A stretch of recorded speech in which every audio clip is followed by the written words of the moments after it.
안녕하세요. 오늘도 또 일주일이 지났습니다.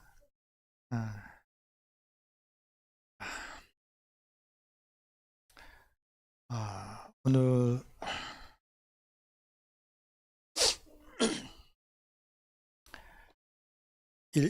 일기 3과 어둠을 밝히는 빛 이렇게 되어 있습니다. 오늘 이번 기가 총 주제가 대쟁투여서 같은 내용들이 조금 반복되고 있습니다. 그래서 오늘은 지난 시간까지 이 세상을 마귀 사탄이 이 세상을 모든 세상을 꿰고 있다. 그렇다면 그리스도인들은 어떻게 해서 이 사탄 마귀의 꿰임에 넘어가지 아니하고 타협과 그 박해에 굴하지 아니하고 살아갈 수 있을까? 또 우리가 마지막 때에는 어떤 모습으로 어떤 마음으로 살아가야 될까라고 하는 것을 한번 생각해 보는 시간을 갖도록 하겠습니다. 전 제자들을 한번 생각해 봤습니다. 제자들이 십자가 예수님이 돌아가시기 전과 후가 너무나도 다릅니다. 확실하게 뭐냐면 특히 이제 부활을 하시고 예수님이 제자들과 50일간 같이 있고 40일간 같이 있다가 승천하신 후 10일 후 즉 50일째 되는 날에 오순절 날에 성령이 임하십니다. 그런데 예수님이 십자가에 돌아가기까지의 제자들의 모습과 오순절에서 제자들이 성령을 받을 때의 모습은 완전히 다릅니다. 그 기간이 불과 50일입니다. 그 이후에 제자들은 사도가 되어서 예수님의 제자가 되어서 복음을 전하러 다닙니다. 온갖 박해가 있고 핍박이 있었고 순교도 서슴지 않았고 온갖 타협도 들어왔습니다. 그러나 그들은 그 박해에 굴하지 아니하고 하나님의 말씀을 전합니다. 어둠을 이기는 빛, 과연 뭘까? 제자들은 과연 어떻게 해서 그들이 변화되었을까? 예수님이 돌아가시기 전 그들의 모습을 보면 일반 바리새인들의 모습과 다를 바 없었습니다. 단지 예수님이 제자여서 예수님을 쫓아다니면서 다른 바리새인들과는 좀 다른 면이 있긴 했지만 그러나 그 제자들의 모습은 일반 사람들과 일반 우리가 알고 있는 유대인 바리새인들과 다를 바가 없었습니다. 서로 높아지려고 했고 싸웠고 이기심에 가득 찼고 네가 잘났니 내가 잘났니 그런 모습이 하지만 그들은 변화되었어요. 얼마 만에요? 50일 만에. 채 50일이 걸리지 않죠. 과연 그 변화가 어떻게 해서 변화가 오게 되었을까? 오늘 그래서 우리가 한번 그것을 한번 찾아보는 알아보는 시간을 갖도록 하겠습니다. 누가복음 24장을 한번 가보도록 하겠습니다. 우리가 잘 아는 내용인데 누가복음 24장으로 한번 가보도록 하겠습니다. 누가복음 24장에는 엠마오로 가는 두 제자 이야기가 나옵니다. 엠마오로 가는 두 제자 이야기 누가복음 24장에 27절부터 좀 시간이 좀 많이 없으니까 제가 항상 시간에 많이 쓴다는 지적을 받아서 27장 부활하신 예수님이 제자들에게 나타나서 딱 하는 말씀이 이겁니다. 6절부터 한번 볼까요? 25절부터 한번 보도록 하겠습니다. 가로사대 미련하고 선지자들의 말한 모든 것을 마음에 더디 믿는 자들이여 그리스도가 이런 고난을 받고 자기의 영광에 들어가야 할 것이 아니냐 하시고 27절 이에 모세와 및 선지자의 글로 시작하여 모든 성경에 쓴 바 자기 예수님에 관하여 자세히 설명하시니라. 31절 저희 눈이 밝아져 그인 줄 알아보더니 예수는 저에게 보이지 아니하시는지라. 그 다음에 44절 한번 보도록 하겠습니다. 또 이르시되 내가 너희와 함께 있을 때에 너희에게 말한 바 곧 모세의 율법과 선지자의 글과 시편에 나를 가리켜 기록된 모든 것이 이루어져야 하리라 한 말이 이것이라 하시고 이에 저희의 마음을 열어 성경을 깨닫게 하시고 또 이르시되 이같이 그리스도가 고난을 받고 제3일에 죽은 자 가운데서 살아날 것과 그의 이름으로 제사함을 얻게 하는 회개가 예루살렘으로부터 시작하여 모든 족속에게 전파될 것이 기록되었으니 하고 나옵니다. 다 아는 내용이어서 잠깐 제가 말씀드리면 예수님이 십자가 돌아가셨어요. 제자들이 다 뿔뿔이 뜯었습니다. 다 생계에 보통 이제 어부들이 많았으니까 다 돌아가서 야, 나 이제 고기 잡으러 갈란다 하고 다 이제 가는 길입니다. 그런데 예수님께서 나타났어요. 근데 이 두 제자가 예수님인 줄 모르는 거예요. 그래서 야, 지금 예수님 무슨 얘기 하냐? 하고 물어봤더니 야, 너는 며칠 전에 이전에 생긴 일을 너만 모르냐? 예수님께서 돌아가셨잖아. 이런 얘기를 하는 거예요.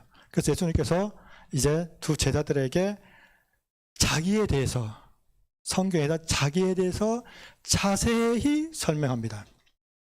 그러자 후에 같이 떡을 뗄 때 그들이 눈이 밝아져 예수님인 줄 알아보는 거예요.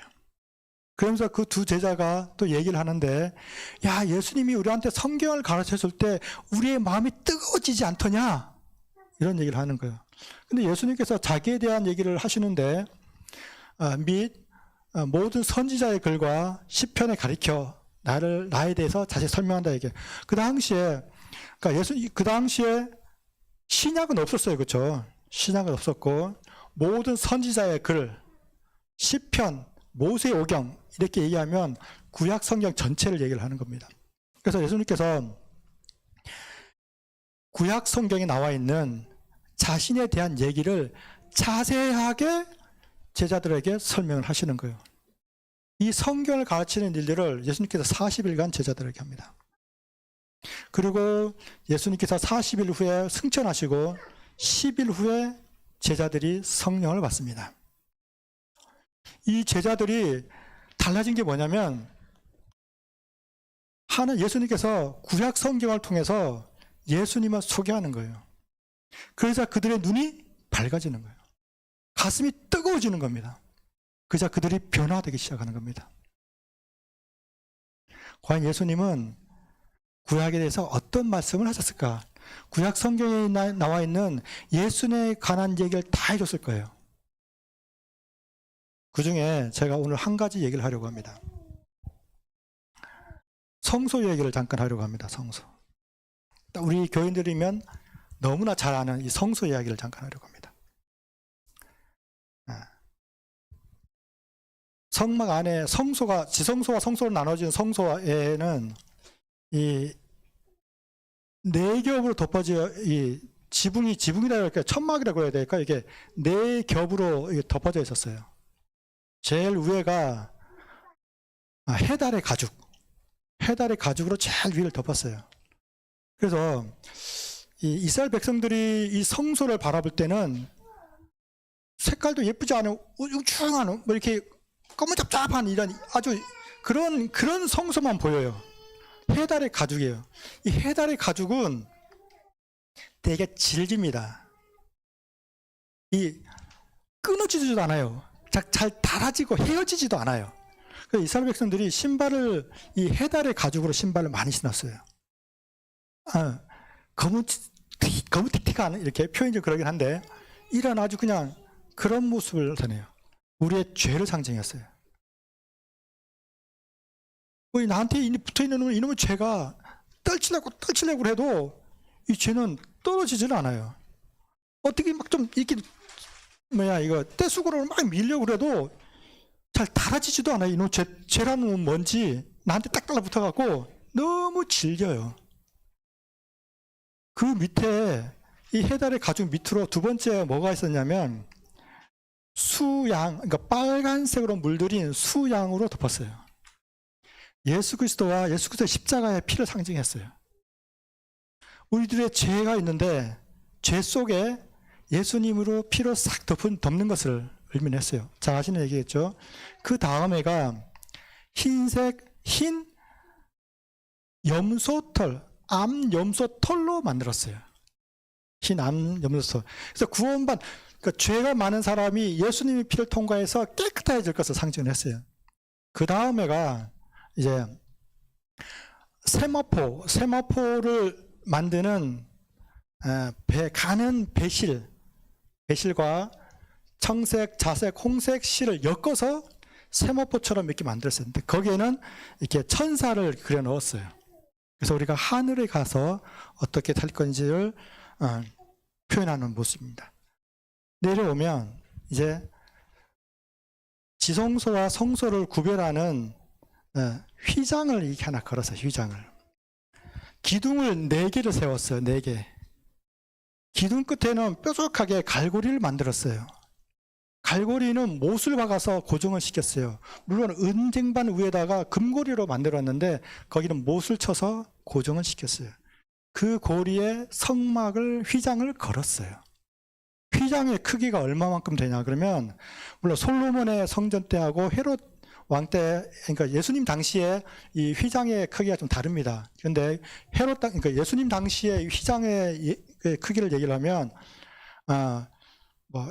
1규빗이 한 45cm 정도 되니까, 40규빗, 20규빗 정도 되니까 한 30m, 30m, 한 10m 이렇게 돼요. 그러니까 엄청나게 커요. 우리가 생각하는 쬐끔한 게 아니라, 길이가 막 40m, 30m, 뭐 이렇게, 20m 이렇게. 무게는 성경에 나와 있지 않습니다. 두께는 성경에 나와 있지 않습니다. 두께는 얼마큼 나왔는지 나와 있지는 않지만 기록상에 보면 약 15cm 정도 되었다라고 그래요. 이 무게가 성인 남자가 300명이 들어야 된다고 해요.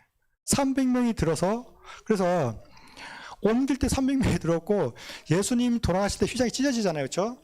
그래서 큰일 났다, 이거 다시 꾸며야겠다 하고 사람들이 그걸 꾸미려고 다시 드는데 300명이 그걸 들어요. 그러니까 그 무게가 어마무시. 우리가 알고 있는 보통 흔한 이런 얇은 이런 천막으로 이런 그런 게 아니에요. 성막은. 이 휘장은 무엇으로 만들어졌냐면, 아까 하나, 둘, 셋, 4번째 했던 그 천으로 만들어요. 그래서 세마포, 우리 구원받은 백성들이 입는 세마포를 만드는 가는 배실과 청색, 홍색, 자색 실을 24겹으로 꼬아서 만든 술을 72개로 엮어서 그렇게 이 천을 짜는 거예요. 무게가 300명이 들어야 되는 그 무게를 나타냅니다. 잘 아시다시피 이 휘장은 예수님의 육체를 나타냈어요. 히브리서에 그 휘장은 그의 육체라고 이렇게 나와 있습니다. 예수님의 몸이라고 이렇게 표현되어 있어요.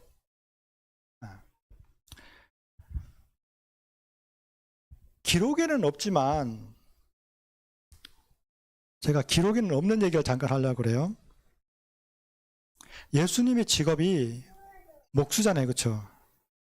예수님의 직업이 목수였어요. 예수님이 제일 잘 만드는 게 하나 있었다고 그럽니다. 예수님이 아주 잘 만드는 게 하나 있었대요. 멍에를 잘 만드셨대요. 멍에.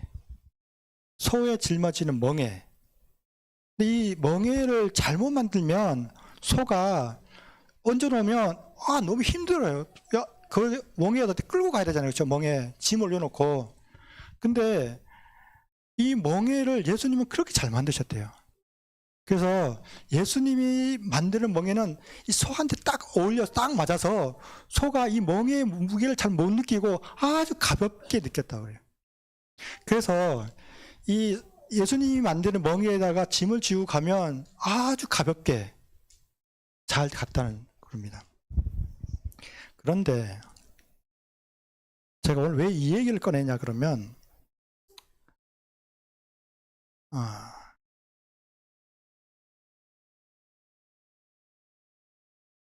예수님이 십자가에 돌아가실 때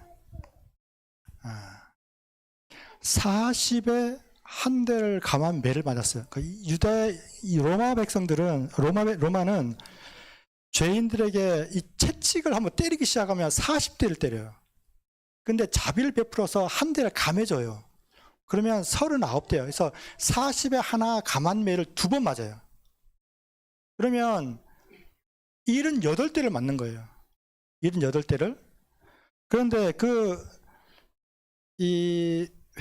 채찍의 끝에는 납이 달려 있었어요. 납이. 그래야 이게 끝이 무거워야 이렇게 돌릴 때 잘 돌아가잖아요. 탁 때리면 탁 이렇게 몸에 박혔어요. 그래서 딱 잡아당기면 살점이 탁탁탁 떨어져 나갔어요. 채찍 자국도 이렇게 났지만 착 잡아당기면 살점이 탁탁 떨어져 나가는 거예요. 그거를 78대를 맞는 거예요. 번제단에서 이 양에다가 각을 떠요. 각을. 칼집을 낸다고요. 칼집을. 양을 잡아놓고 칼집을. 예수님의 모습이 이 양의 칼집이 되는 것처럼 온 몸이, 물론 4군데에서 피가 흐르기도 흐르지만 온 몸 자체가 뭔 되냐면 살점이 뜯겨 나가는 이 핏자국이 온 몸에 다 이 핏자국이 나는 거예요. 온 몸에가. 그런데 이 성소의 휘장이 그랬어요. 양을 우리가 끌고 오잖아요. 그렇죠? 양에다 모든 죄를 전가한 다음에 양을 죽여서 피를 가지고 성소 안으로 들어가요. 그러고 나서 그 피를 7번씩 뿌려요. 그리고 피를 갖고 나가서 번제단에 다시 비웁니다. 그런데 이 피를 매일 뿌리는 거예요. 매일. 한 번도 아니고 수십 번, 수백 번. 매일 이 휘장에다가 피를 뿌리면 피가 어떻게 되는지 알아요? 어떻게 되겠어요? 굳고 마르겠죠. 시간이 흐르면 어떻게 될까요? 피에 피가 묻고 그 성소에 있는 그 휘장이 휘장 같지 않게 돼요. 온통 그게 뭐가 돼요? 피투성이가 돼요. 피투성이가. 빨간 탑 못해 거먹게 돼요. 거먹게. 근데 시간이 지나고 날씨가 따뜻해지면 어떻게 돼요? 냄새가 나고 썩어가기 시작하는 겁니다. 무슨 냄새가 나요? 시조의 향기가 나고 그리스도의 향기가 나야 되는데 뭔 냄새 나요? 죄악의 썩은 냄새가 나기 시작하는 거예요. 어디서요? 휘장에서.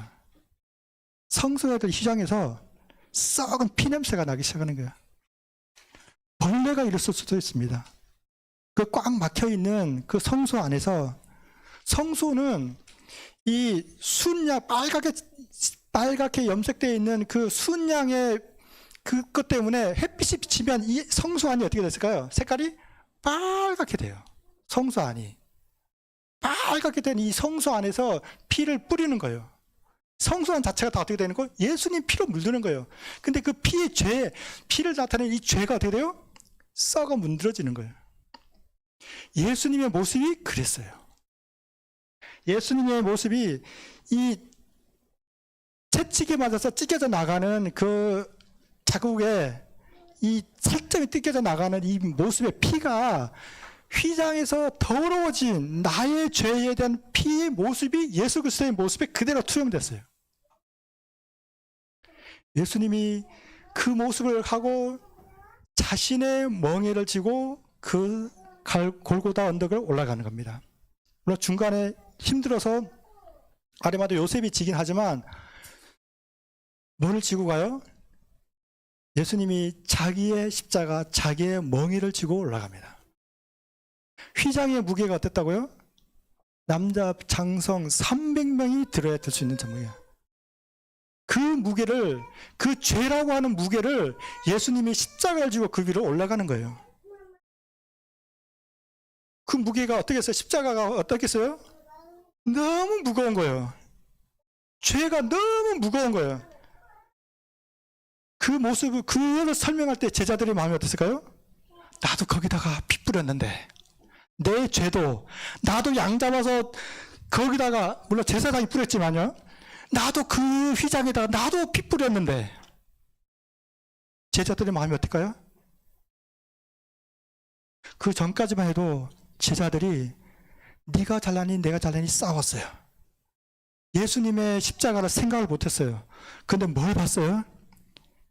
예수님의 십자가를 보고 예수님의 피를 보고 그 휘장에 뿌려져 있는 나의 피를 그들이 보기 시작하는 거예요. 예수님이 십자가에 돌아가셨어요. 그때 하늘이 열리고 땅이 열리고 갈라지고 휘장이 어떻게 돼요? 휘장이 갈라지는 겁니다. 휘장이 찢어지는 거예요. 하늘이 찢어지고 땅이 찢어지는 거예요. 예수님의 몸이 찢어지는 거예요. 하늘 아버지의 마음이 찢어지는 거예요. 그로 인해서 무슨 길이 생겼냐면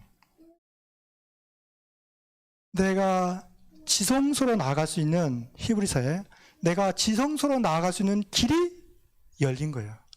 그전에는 내가 휘장이라고 하는 나의 죄로 인해서 내가 휘장으로 나갈 수 있어요? 없어요? 못 나갔어요. 그런데 누구 때문에 나갈 수 있어요? 예수가 찢어짐으로 인해서 예수님이 돌아가심으로 인해서 내가 그 지성소 안으로 어떻게 해요? 갈 수 있는 길이 열린 거예요. 그 전까지만 해도 제자들이 어떤 생각했어요? 했냐면 유대인들은 다 똑같이 내가 뭘 좀 해야지, 내가 금식하고 내가 예배 잘 보고 성경책 잘 보고 내가 안식을 잘 지키고 내가 뭔가 율법을 잘 지키면 내가 어디로 갈 수 있다 생각했어요? 하나님께로 나갈 수 있다 생각했어요. 그런데 어떻게 해요? 예수님이 그 휘장을 찢어짐으로써 예수가 돌아가시고 해서 내가 어떻게 난다고요? 내가 지성소 앞으로 하나님 앞으로 나아갈 수 있는 길이 내가 열렸다는 것을 그들이 어떻게 해요? 눈이 밝아짐으로 그걸 깨닫기 시작하는 겁니다. 그들의 마음이 뜨거워진 이유가 나의 구원이 내가 율법을 잘 지킴으로써 이루어지는 것이 아니라 예수 그리스도가 십자가에서 찢어짐으로 인해서 내가 구원이 나에게 있구나 하는 걸 그들이 깨닫기 시작합니다. 출애굽기 14장에 이스라엘 백성들이 홍해 바다 앞에 이릅니다. 잘 아시겠지만 바다 이름이 홍해예요. 피의 바다예요. 피의 바다. 실제 바다가 피의 바다일 리는 없잖아요. 그렇죠? 이 석양이 지면 해가 쫙 비치면 바다가 빨갛게 보여요. 그래서 홍해예요. 근데 바다가 피인 거예요. 피의 바다인 거예요. 근데 그 바다를 어떻게 해요? 바다를 가르는 거예요. 이스라엘 백성들이 한 게 있어요? 한 게 없어요. 이스라엘 백성은 아무것도 한 게 없어요. 누가 그 바다를 갈라요? 하나님이 가르십니다. 동풍으로. 동풍을 불며 밤새도록 그 물을 갈라지게 하고 그 발라지는 가운데로 이스라엘 백성들이 그 피 사이를 통과해 가는 겁니다. 마치 갈라진 휘장 사이로, 갈라진 예수 그리스도 사이로 우리가 지나감으로 지성소 안으로 하늘 안으로 들어갈 수 있는 것처럼 이스라엘 백성들이 갈라진 홍해 바다 그 피 안을 갈라진 피 사이로 그들이 지나가 산자의 땅에 서게 되는 것입니다. 제자들이 그것을 봤어요. 그러자 그들이 마음이 달라지기 시작합니다. 그들이 깨어지기 시작합니다. 예수님께서 나는 온유하고 겸손하니 라고 했던 말들이, 심령이 가난한 자는 복이 있나니 라고 한 말들이, 이제는 사도 바울이 이젠 내가 산 것이 아니요 내 안에 예수 그리스도가 사는 것이라고 했던 그 말들이, 나중 얘기긴 하지만요, 말들이 떠오르는 겁니다. 예수님이 우리에게 가르치고 싶었던 것들이 나를 낮추고 온유하고 겸손해지는 것이 하나님이 우리에게 가르쳐주고. 그래서 고린도 교회는 사도 때에도 굉장히 문제가 많은 교회였습니다. 그래서 고린도 후서 12장을 보면 사람들이 싸우는 장면이 나옵니다. 나는 방언을 한다, 나는 예언을 한다 이러면서 나는 이런 성령을 받았고 나는 이런 성령을 받았고 서로 싸우기 시작하는 겁니다. 그러면서 그런 장면이 나오는데 13장에 고린도 후서 13장 무슨 장인지 아시죠? 무슨 장이세요? 무슨 장이에요? 사랑제. 사랑이 없이는 아무것도 아니에요. 아무리 네가 천사의 말을 한다 할지라도 사랑 없이면 울리는 꽹과리와 같다 라고 하면서 사랑은 오래 참고라는 말이 시작합니다. 예수 그리스도의 모습이 자기를 3번씩이나 부인하는 베드로를 하나님 어떻게 해요? 예수님은 용서하시는 거예요. 사랑으로. 자기를 떠나가는 제자들, 예수님이 십자가에 달려있을 때 제자들 다 떠나갔어요. 그 제자들을 어떻게 해요? 다 용서하시는 거예요. 그리고 그를 찾아와서 성경을 가르칩니다. 그들의 마음이 뜨거워지고 그들의 눈이 열리는 겁니다. 그리고 나서 예수님께서 그들에게 예루살렘에서 기다리라 라는 얘기를 합니다. 그 후에 제자들은 예수님이 승천한 다음에 제자들이 10일 동안 예루살렘에 있으면서 예수님 했던 말씀과 그 성경들을 그들이 다시 연구하고 공부하면서 그 구약에 예수님을 가르쳐 놨던 모든 말씀들을 다시 한번 그들이 되새기면서 그들이 깨어지기 시작합니다. 회개하고 기도하고 그러면서 그들이 하나 되고 성도들이 교제하고 우리 사도행전 2장이 잘 나가는 것처럼 같이 물건을 통용하고 사랑하고 이런 것들이, 그래서 그 이후에 성령을 받고 이 제자들이 사도가 되어서 선교로 다닐 때 그들에게 박해가 있다 할지라도, 그들에게 타협이 온다 할지라도, 핍박이 온다 할지라도 그들이 말씀 안에서 그들이 이겨내는 겁니다. 오늘날 우리도 마찬가지 아닐까요? 우리가 우리 시대에 혹 박해가 있을 수도 있고 핍박이 있을 수도 있고 여러 가지 타협들이 우리에게 올 수도 있지만, 그러나 우리가 그 모든 것을 이겨 승리할 수 있는 유일한 방법은 말씀으로 돌아가는 겁니다. 내 안에 예수 그리스도를 내 안에 모시는 거예요. 그래서 저는 오늘 말씀 속에서 우리 성도님들이 정말 올 한 해뿐만 아니라 살아가시면서 정말 말씀으로, 말씀 속에서 예수 그리스도를 발견하고 말씀 속에서 사랑을 느끼고, 그러므로 인해서 우리 교회가 또 하나 되고 정말 승리하는 그런 우리 잠빛교회, 순천 잠빛교회 성도님들이 되기를 간절히 바라면서 말씀 마치도록 하겠습니다.